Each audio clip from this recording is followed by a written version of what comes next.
السلام علیکم دوستو، آج کی کہانی کا نام ہے موت کا فرشتہ۔ گاؤں کا چودھری جمیل خان کتوں کو سخت ناپسند کرتے تھے، مگر پھر اچانک ان کی سوچ تبدیل ہو گئی۔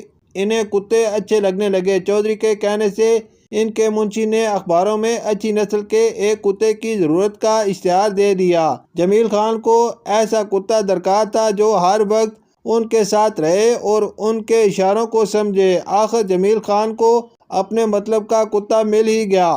کتے کے ساتھ اس کو سدھارنے والا بھی آیا اور کتے کی اس طرح تربیت کی جیسا کہ جمیل خان چاہتے تھے، اور پھر وہ کتا ہر وقت جمیل خان کے ساتھ رہنے لگا۔ وہ واقعی ایک اعلیٰ نسل کا کتا تھا جو جمیل خان کے اشارے پر چلتا تھا، یہاں تک کہ وہ جمیل خان کے کمرے میں سوتا بھی تھا۔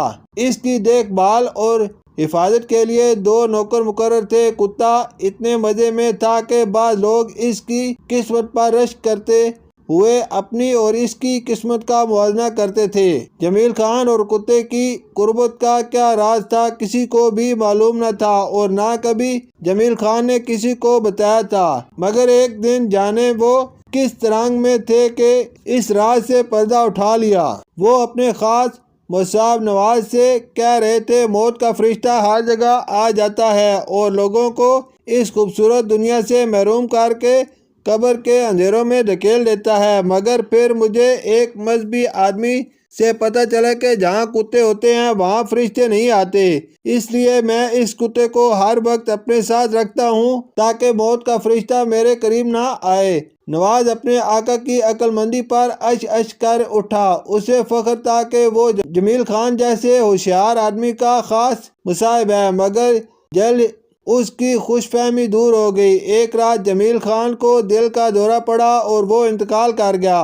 حالانکہ اس کا کتا اس کے پاس تھا، مگر موت کا فرشتہ پھر بھی آ گیا۔ نواز نے جمیل خان کا راز فاش نہیں کیا، مگر مولوی صاحب سے اس بارے میں دریافت کیا تو وہ بولے، جہاں کتے ہوتے ہیں وہاں رحمت کے فرشتے نہیں آتے، اور موت کا فرشتہ نواز کے منہ سے نکلا۔ مولوی صاحب نے نواز کی طرف غور سے دیکھا اور بولے، ارے بے وقوف، وہ کتوں کی پرواہ نہیں کرتا، ہر جگہ اور ہر وقت پہنچ سکتا ہے۔ نواز سمجھ جانے والے انداز میں سر ہلانے لگا۔